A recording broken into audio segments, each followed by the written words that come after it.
What's up, Pro-Am community? More importantly, what's up, UHA community? As y'all can see, I'm riding up to the game. I'm gonna reveal the suit in a second, but one thing I want to say, man, my team will never take none of these games personal. Anything said in the chat, we'll never take it personal. It's not personal. Right. But as you can see, I'm stepping out with the purple and black, you know, the team colors. Nice suit. This is week 2. All right, we failed week 1. I had to bring back the dreads because I didn't like how we played. We went out like some bums, but I had to put on the right suit so we can get ready for week 2. This is a very important game. This is against the #1 team in Cfam. But like I was saying, man, we never take none of these things personal. Anything said in the chat, we don't take it personal. And anything you guys say on stream, we're not really going to take it personal because I kind of like the fact that people are talking, you know. This team said a lot of things about us. Said a lot of things about us, you know. And the reason why I wanted to join the league, one is because I believe my team was good enough to compete. And 2 is because I wanted the credit I felt like I deserved. And y'all gonna say, well, what do you mean by credit? Like, when you play against us, right, I'm not hiding anything that we're doing. I have the most systematic game plan of all time. 5 out, give and go, on defense, switch everything. Like, willingly switching everything. Like, I will guard your point guard, and I will guard your center. So if you want to force that switch, I don't give a damn. We have the most systematic game plan ever. And we win. But for some reason, like, I'm not getting the credit that's due from my competitors. You know, they see this and be like, all they doing is this, but you can't stop it. I promise you, I don't care what nobody say, I swear they did this, but I'm gonna make everybody do what Box Office did, right? Box Office played this the first time they got beat. I promise you, they had special bills made specifically to play against us the next time they played. I promise you. Because the one thing that killed them was the same thing that kills everybody. I was getting to the rim too much. And in order to prevent me from getting to the rim, they had to build builds that were more prone to stopping things in the paint as opposed to playing their normal game plan. Because if you played normal, I would have killed them again. Right? This team we just played, it's going to be the same thing. I promise you, if we play these guys again, the lockdowns are going to be like way more souped up than what they would if they was playing against another normal team. And they really got to lock in to beat us. You ain't just going to beat us just because you know our game plan. All right, that's a credit to the system I put together. That's a credit to the teammates on Team Lethal. Like we put this together, and this has been years in the making. This ain't just something that happened overnight. I didn't just get a group of guys and say, hey, we're going to run 5 out. No, matter of fact, the team was established in 2018. In 2K18, we ran 4 out, 1 in. We always went against the meta. Always. The reason why I'm sticking to 5 out now is because I believe it's the hardest thing to beat. You know, if I felt like the 4-1 pick and roll was tougher to beat, that's what I would go with. And the reason why we play the brand of defense we do, where I'm willing to switch off on whoever I'm guarding, is just because, hell, I don't really feel like y'all can score on us like that. This is the truth. I mean, I got guys in chats and guys in the league telling everybody what my moves is, talking about I hezzy to the same side and all this other. Like, I get that, man. The league is going to talk. But it's never personal. It's never personal. You know, we just want to come out here and compete like everybody else, man. That's all it is. But for all the name calling and all that, that's all good, man. I just appreciate that the league is actually having some type of chatter. And the more people talk, the more maybe people will show up to the streams. Maybe more people will watch the videos. And it kind of just helps everybody out as they try to build their platform. Because I believe that was the true intention of this league anyway, just to help more content creators start to build their platform. I would like to see more people from the league watching Montage Gaming on Facebook. Just the same way they do for any of the Cfam family. Because one thing about it, the more we can support each other, the more outside people will start to support, right? And it's great that I, watch Clay Community and the things that they build, and Cfam as a whole, A4DS as a whole. I like what they have built. It's a real honor and privilege just to see the way it's constructed up close and to see how they're continuously growing every day, like the likes, the shares, and everything that they're getting from the streams. And I believe eventually it will help out, the other surrounding teams. Like a team like myself, it should help out my YouTube channel. It should help out Montage's streaming on Facebook. It should help out any of the other teams competing. And I think that's a beautiful thing. So that's why I say I don't really take it personal.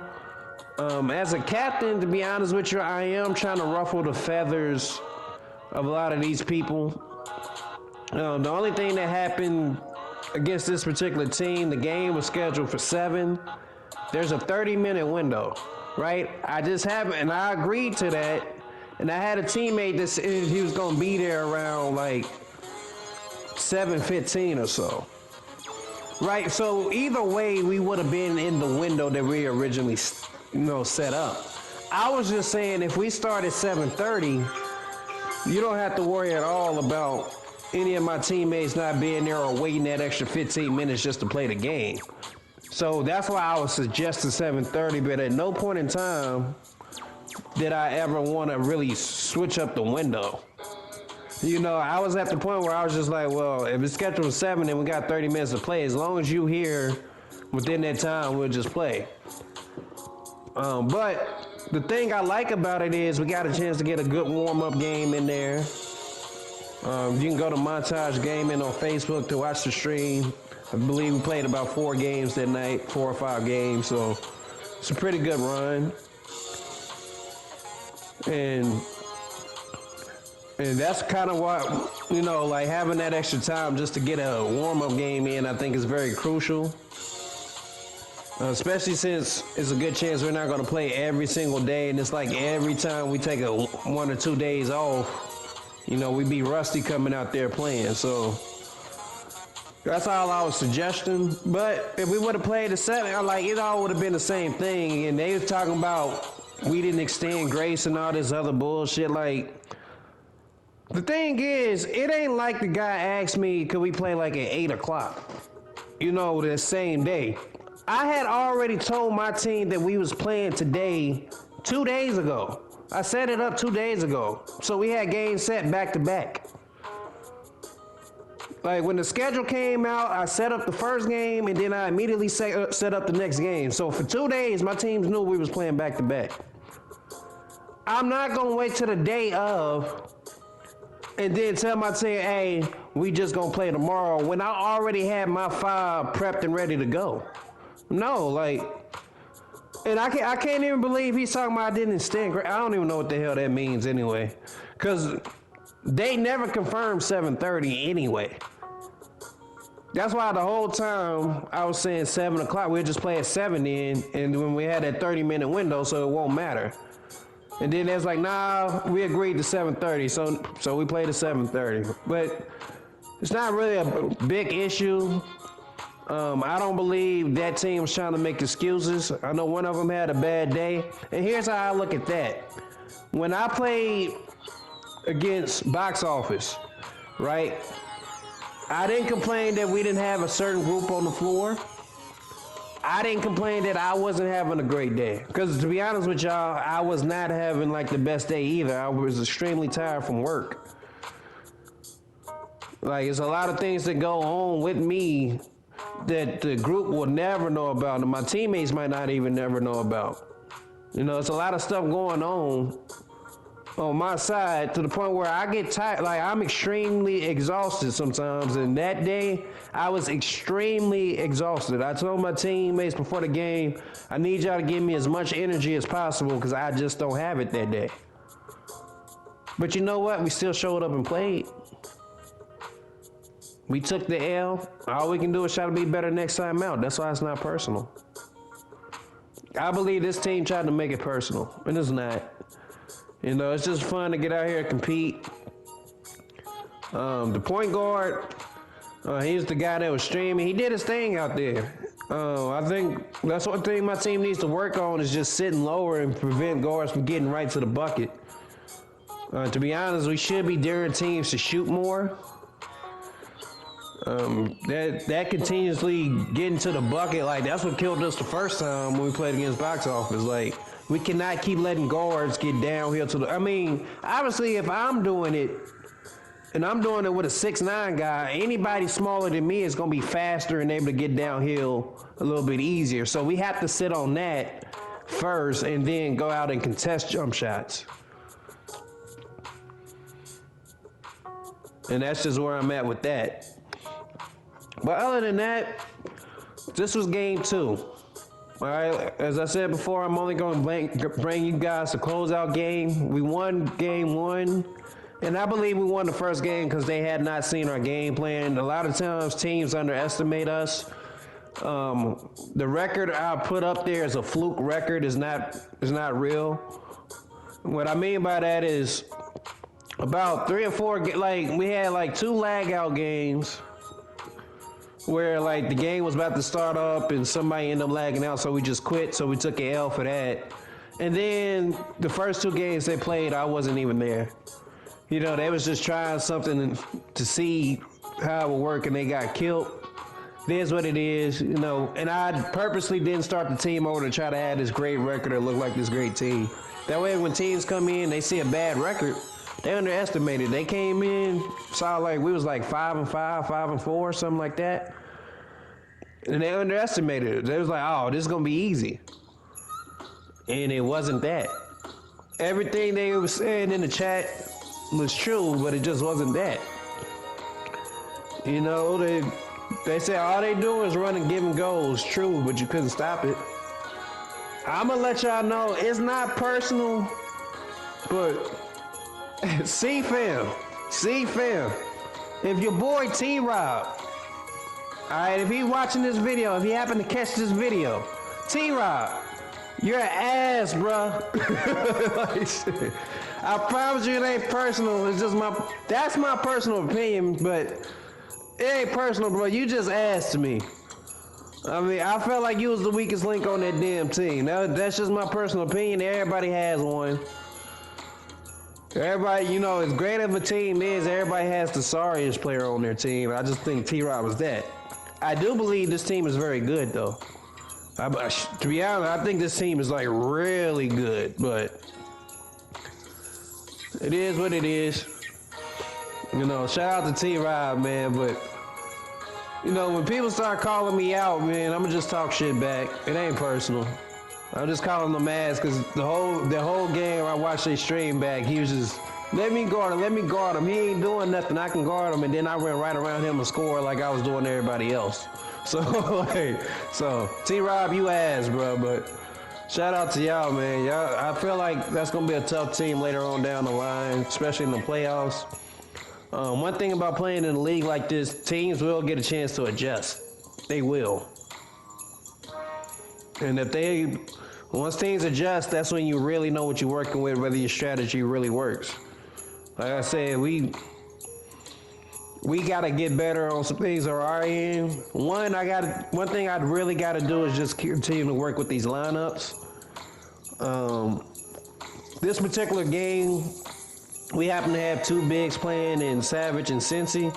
When we played against Box Office, we didn't have no bigs. I essentially was playing center, and I don't feel like we lost that game more than Box Office won it. I felt as though, like, I mean, what they was they just did a great job defensively. We couldn't adjust, and then when we played defense, we didn't extend that same amount of energy. And I just think that's a big difference in having a big on the floor and not having one, because I can't be the only rim protector on the floor. And essentially that's what happened when we played. I was the only rim protector. We gave up a lot of back doors. We gave up a lot of threes, which, like, the whole reason why we switch everything is so we don't give up threes. And I think they just took advantage of us being small, honestly. But this game, we had two bigs on the floor, and I think it just made a bigger difference, especially defensively. And yeah, that's all it is. Like I said, I don't make excuses for it. I got to continue to work with different lineups, figure out ways we can speed the game up. Like, if we're going to play small, we definitely have to force a lot of turnovers. And the only way to do that is to have so much pressure that some things seem obvious and you take advantage of passing lane steals and bump steals and things of that nature. But other than that, you know, I don't care what foul we put out there. We all should be able to go out there and do something. There's a reason why we are all pretty much the same size. We all can guard each other's man. And the only way to get better is to keep playing and keep preaching the principles. So we end up 2-0 in this team. They probably was a little salty about it. Not even a little bit. They was always salty about it. And I appreciate that. The next team we playing against is Fear Gaming. And I'm gonna be honest, I seen this team play. I was watching them play last night. They was playing against Smoke Check, and I ain't gonna lie, Smoke Check put something on them. And when things like that happen, what I do not want my team to do is go in there and underestimate their opponent. If a team made it to tier 1, I don't care if they go 0-10 this season, they're capable of beating you.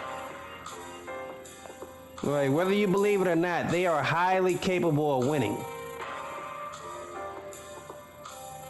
And the last thing I want to do is go in there, be thinking like we got an easy win, and then this team just shows you why they're tier 1 for real, for real. So I got to get my team prepared for that. I'm going to watch a little bit more film on them, kind of see what they run, see how many ball handlers they use, what they want to do defensively. And I'll let my team know, like, hey, this is how the game should go. And then we just kind of go from there. I definitely want to see some more defensive intensity for some of the guys in my group. If we play like this where everybody, you see how everybody's moving on defense? Nobody's like standing still just guarding something. Everybody's kind of fidgety and moving. That's what defense looks like. That's what makes it difficult to score. If you're ever playing and somebody's sitting in the corner and you just sitting there with them and you're not engaged, that's a problem. That doesn't work. You're not baiting the corner. You're not giving us anything to work with.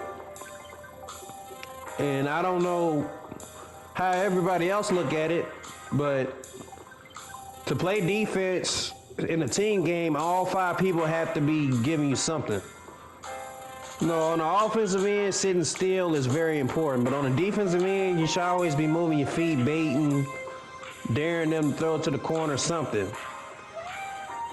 You know, a lot of my game plan is baiting them, getting poke steals, you know, get deflections, win every 50-50 ball. That's what I preach. Like, I tell my team all the time, we have to win the 50-50 battle. If there's a chance to go get the ball, take it.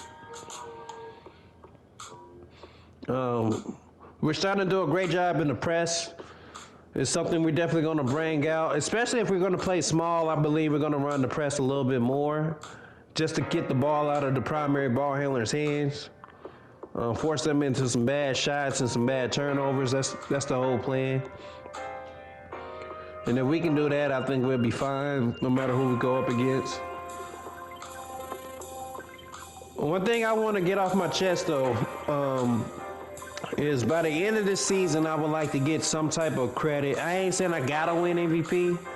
I mean, that's pretty much gonna be up to the league and who they feel like is deserving. And considering the fact that I'm probably gonna piss off most of the league between now and the time that it's over, is a good chance that I won't get it because of that just being annoying. But I do want some type of credit to say, hey, our team is legit. So either, you know, a good playoff run would do that, making it to the finals would do that, obviously winning would do that. I want the MVP award just because it would signify all the work I put in to this point. But I really care more about team success and how the team is doing. The individual award just signifies like they had a player on their team that helped lead them to a good place in the league. But I honestly feel as though the team success is way more important. I care more about us winning together and competing together. And I want us to compete in more leagues eventually. I would like to get back to the point where I'm running and hosting my own league. And I'm watching this community, see how they have their things set up. So the things that they have that I think is successful, I would like to keep some of those habits. And the things that I think could be changed a little bit, if I got my own league, I can do that. So I realize things happen. You know, life happens. He probably wasn't having a good day, which is why he wanted to be rescheduled. Unfortunately, you know, if the rules say I don't have to reschedule, and then on top of that, the guy is wears a commissioner hat in the league. So, like, one thing I don't never want from a commissioner standpoint is for them to be able to bend the rules at their leisure. I'm not saying these guys did that or anything. What I'm saying is, like, if the thing is, if I don't agree to it, we're supposed to get a force win or some type of advantage for granting a request or a schedule change or something like that. Like, I asked for it, but if it came with like a forced loss or something, obviously I wouldn't accept it. You know, and that's just where I'm at. You know, that's just kind of where I'm at with it. Like, I just want everybody to follow the rules. Everybody has to be held accountable. You know, I'm gonna keep trying to schedule my games farther in advance to give us more time off from league games so we can spend more time practicing. I think practicing will go a long way, and eventually we can get to a point where we don't need to have like so many warm-up games, or it doesn't really matter what the lineup is. Everybody will know what to do to execute. So hopefully my team can get to that point. But like I said, shout out to Cfam. Y'all keep doing your thing. This point guard was nice. He was really nice. The second game, the center did his thing. I'm big on that. I like to watch the stats back. We have certain rules as far as the stat box go. So they did their thing this game. We happened to come up on top. RDA Chalk, you did your thing this second game. This series, great job defensively. Everybody on my team, just great job defensively. I want to keep that up. If you're new to the channel, go ahead, subscribe, support your boy. Hit that like button. That's how more people watch the video. All right, and I look forward to bringing you guys more league gameplay, more Comp Pro Am gameplay. But it's been lethal. I love all the new supporters. Thank you guys. I appreciate you. I'm out.